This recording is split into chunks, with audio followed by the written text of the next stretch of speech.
നിങ്ങളുടെ ക്യാമറയിൽ നിങ്ങൾ ഓട്ടോ മോഡിൽ ഒരു ചിത്രം പകർത്തിയെടുത്ത് കഴിഞ്ഞിരിക്കുന്നു. ഇനി ആ ചിത്രം നമുക്കൊന്ന് ബാക്കിലുള്ള പ്ലേ ബട്ടൺ പ്രസ് ചെയ്തിട്ട് ഒന്നുകൂടി ഒന്ന് നോക്കാം. നിങ്ങളിപ്പോൾ ആ പടം ഓപ്പൺ ചെയ്തിട്ടുണ്ടാകും എന്ന് പ്രതീക്ഷിക്കുന്നു. ആ ചിത്രത്തെ നമ്മൾ എങ്ങനെയാണ് നോക്കി കാണേണ്ടത്? മനോഹരമായ ഒരു ചിത്രമാണ് നിങ്ങൾക്ക് കിട്ടിയിട്ടുള്ളത്.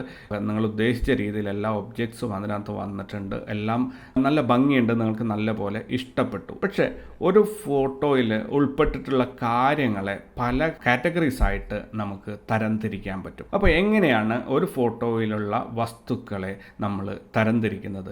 അല്ലെങ്കിൽ എന്തിനാണ് നമ്മളിങ്ങനെ തരംതിരിക്കേണ്ടതിൻ്റെ ആവശ്യം? ഇങ്ങനെ തരംതിരിക്കുന്നതിൻ്റെ ആവശ്യം നിങ്ങളുടെ ക്രിയേറ്റീവ് സൈഡിൽ, അല്ലെങ്കിൽ നിങ്ങൾക്ക് ക്രിയേറ്റീവ് ഫോട്ടോഗ്രാഫിയിൽ, ക്രിയേറ്റീവ് വർക്കിൽ നിങ്ങളെ സഹായിക്കാൻ വേണ്ടിയിട്ടാണ്. ഒരു ഫോട്ടോയെ എങ്ങനെയാണ് തരംതിരിക്കുക എന്ന് നോക്കാം.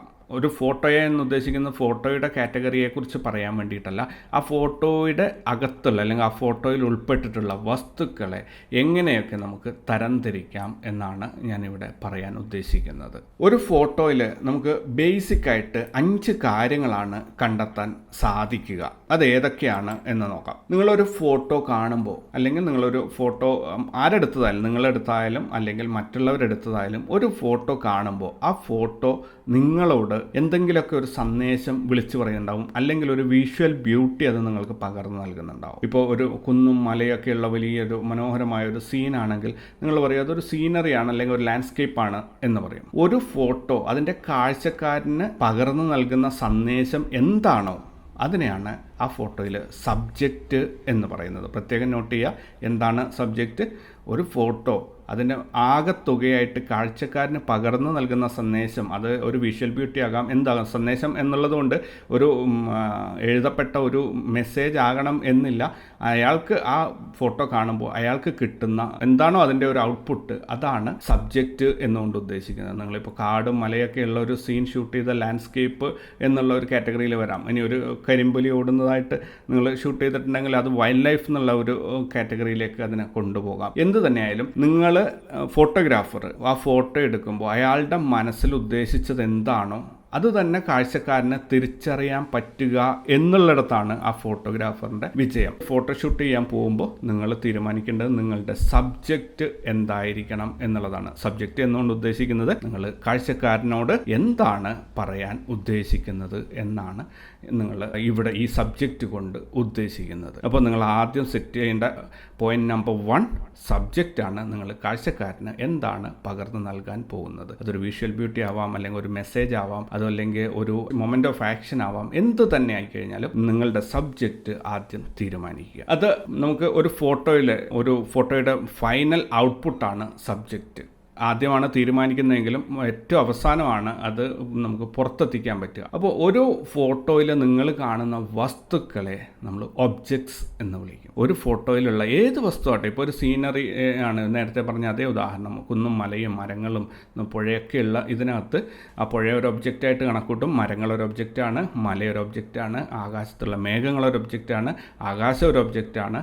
അങ്ങനെ ഓരോ ഘടകങ്ങളെ നമ്മൾ ഓരോ ഒബ്ജക്ട്സ് എന്ന് വിളിക്കുന്നു. ഓക്കെ, ഒരു ഫോട്ടോയിൽ എങ്ങനെ നിങ്ങൾ വെറുതെ ക്യാമറ എങ്ങോട്ടേലും പിടിച്ചിട്ടൊന്ന് ക്ലിക്ക് ചെയ്ത് കഴിഞ്ഞാലും അതിനകത്ത് കുറേ ഒബ്ജക്ട്സ് ഉണ്ടാവും. ചിലപ്പോൾ ഒരു ഒബ്ജക്റ്റ് ആയിരിക്കും, ചിലപ്പോൾ കുറേ ഉണ്ടാവും.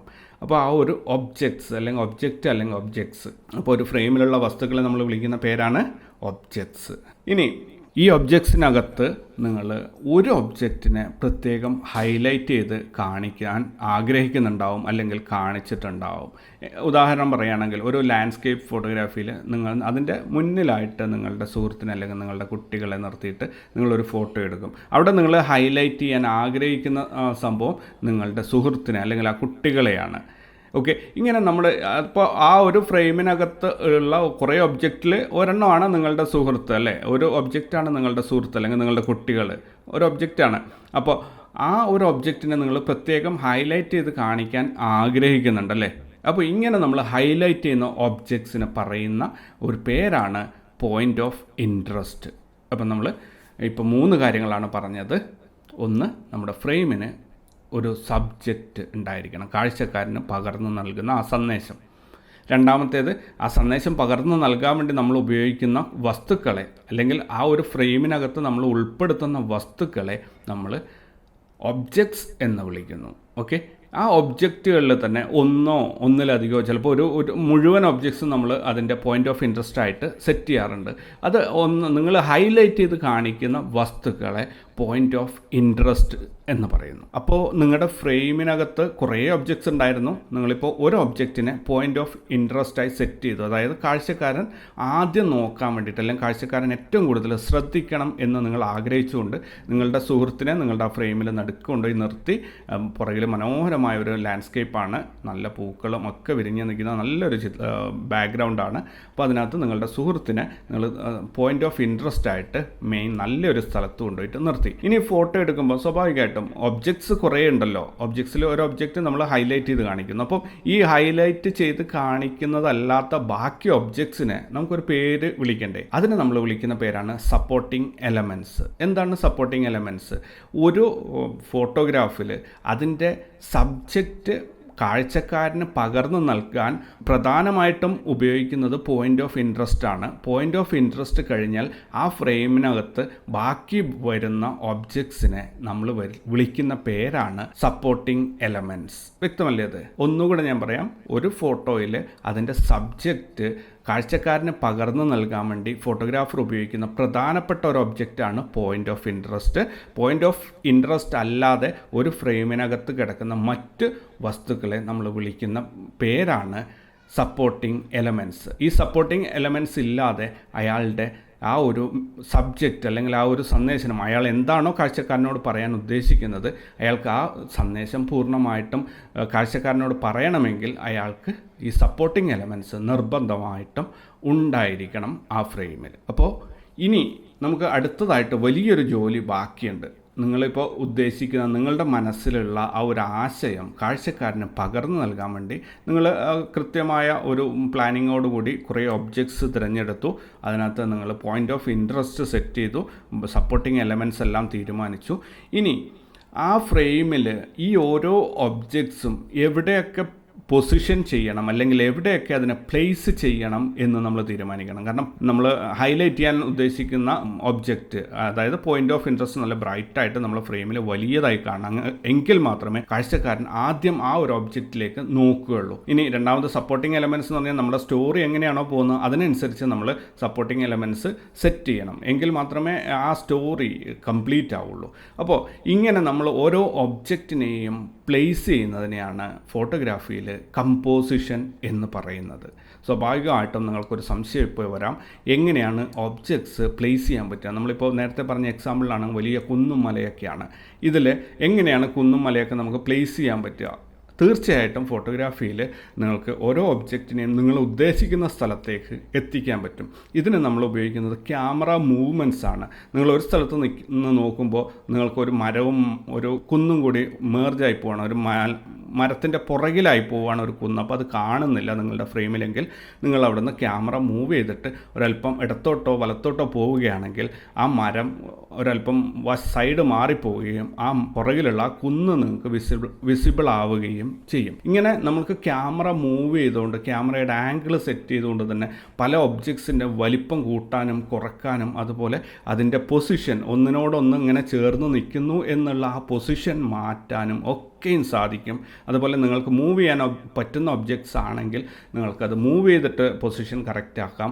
മൂവ് ചെയ്യാൻ പറ്റാത്ത ഒബ്ജക്ട്സ് ആണെങ്കിൽ ക്യാമറ മൂവ് ചെയ്തിട്ട് അതിൻ്റെ ഓരോന്നിൻ്റെയും പൊസിഷൻ നിങ്ങൾക്ക് കൃത്യമായിട്ട് ദൂരെയുള്ള വസ്തുക്കൾ അടുത്ത് കൊണ്ടുവരാൻ സാധിക്കും, അടുത്തുള്ള വസ്തുക്കളെ ദൂരെയാക്കാൻ പറ്റും. അതായത് ഞാൻ ഉദ്ദേശിക്കുന്ന ക്യാമറയിൽ നിന്ന് ഒബ്ജക്റ്റിലേക്കുള്ള ദൂരമല്ല, രണ്ട് വസ്തുക്കൾ ഒരു അകലെ നിൽക്കുന്ന രണ്ട് വസ്തുക്കൾ ഒരുപോലെ നിങ്ങൾക്ക് അടുത്തടുത്തായി കാണിക്കണമെന്നുണ്ടെങ്കിൽ അതും ക്യാമറയിൽ ചെയ്യാൻ പറ്റും. ഇങ്ങനെ ക്യാമറ മൂവ് ചെയ്തിട്ട്, അതായത് ഫോട്ടോഗ്രാഫറിൻ്റെ പൊസിഷനിങ് ആണ് ഇവിടെ ഏറ്റവും പ്രധാനം. അയാൾ എങ്ങനെ പൊസിഷൻ ചെയ്യുന്നു അതിനനുസരിച്ചായിരിക്കും ഒബ്ജക്റ്റുകൾ തമ്മിലുള്ള ബാലൻസ് നിലവിൽ വരുന്നത്.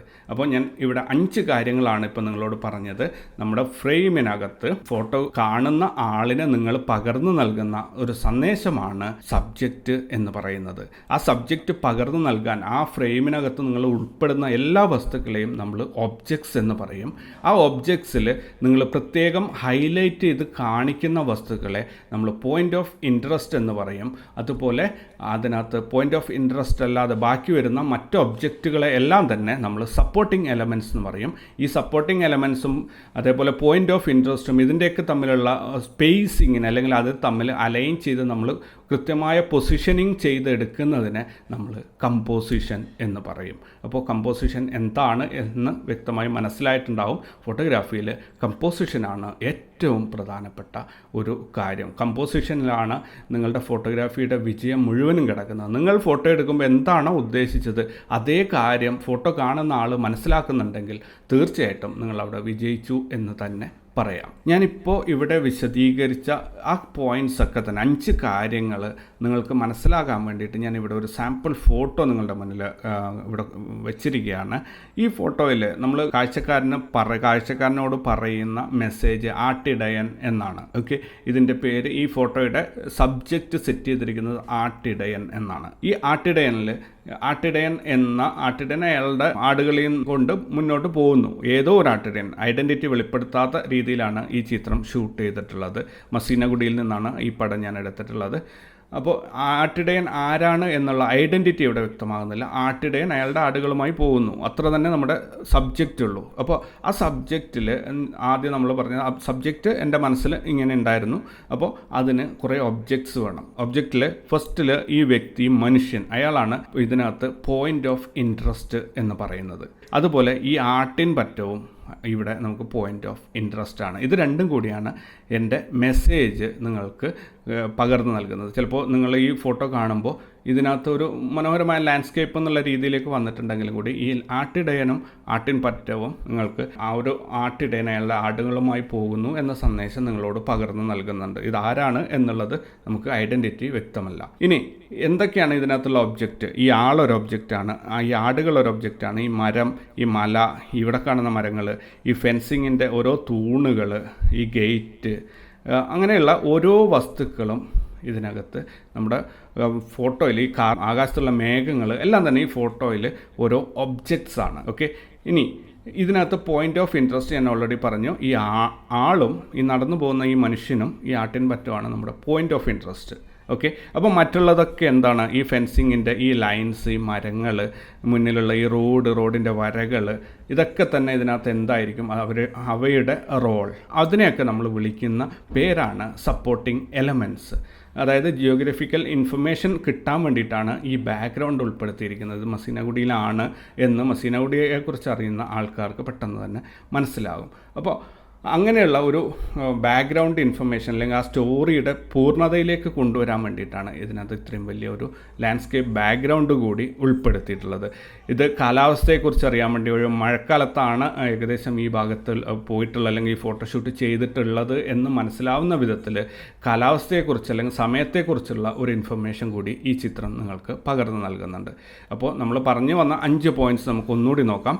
എന്താണ് ഇതിനകത്ത് സബ്ജക്റ്റ് ആട്ടിടയൻ, അയാൾ ആട്ടിൻ പറ്റവുമായി നടന്നു പോകുന്നു. ഏതോ ഒരു ആട്ടിടയൻ, നമുക്കറിയില്ല, അത്രയേ ഉള്ളൂ നമ്മുടെ സബ്ജക്റ്റ്. അതിനകത്ത് ഒബ്ജക്ട്സ്, ഇവിടെ കാണുന്ന ഓരോ മരങ്ങളും, ഈ ഫെൻസിങ്, റോഡിൻ്റെ വരകൾ, എല്ലാം ഈ മനുഷ്യനെല്ലാം ഇതിനകത്ത് ഒബ്ജക്ട്സ് ആണ്. അതിനകത്ത് പോയിൻ്റ് ഓഫ് ഇൻട്രസ്റ്റ് എന്ന് പറയുന്നത് ഈ ആളും ഇയാളുടെ ആട്ടിൻ പറ്റവുമാണ്. അതുപോലെ ബാക്കിയുള്ള എല്ലാ വസ്തുക്കളും, ഈ മലയും മരവും എല്ലാം തന്നെ സപ്പോർട്ടിംഗ് എലമെൻറ്റ്സ് ആണ്. അതായത് എൻ്റെ സ്റ്റോറി കംപ്ലീറ്റ് ചെയ്യാൻ വേണ്ടി എന്നെ സഹായിക്കുന്ന, അല്ലെങ്കിൽ എൻ്റെ സബ്ജക്റ്റ് നിങ്ങൾക്ക് പറഞ്ഞു തരാൻ വേണ്ടിയിട്ട് സഹായിക്കുന്ന സപ്പോർട്ടിംഗ് എലമെൻറ്റ്സ് ആണ് ഈ ഓരോ വസ്തുക്കളും. ഇനി കമ്പോസിഷൻ. ഈ ആടും ഒരു പക്ഷേ ഞാൻ ഒരല്പം ഇടത്തോട്ട് മാറി നിന്ന് ഈ ഫോട്ടോ എടുത്തിരുന്നെങ്കിൽ ഈ ആളിനെ മറഞ്ഞിട്ട് കുറച്ച് ആടുകൾ എനിക്ക് വിസിബിൾ ആകില്ലായിരുന്നു.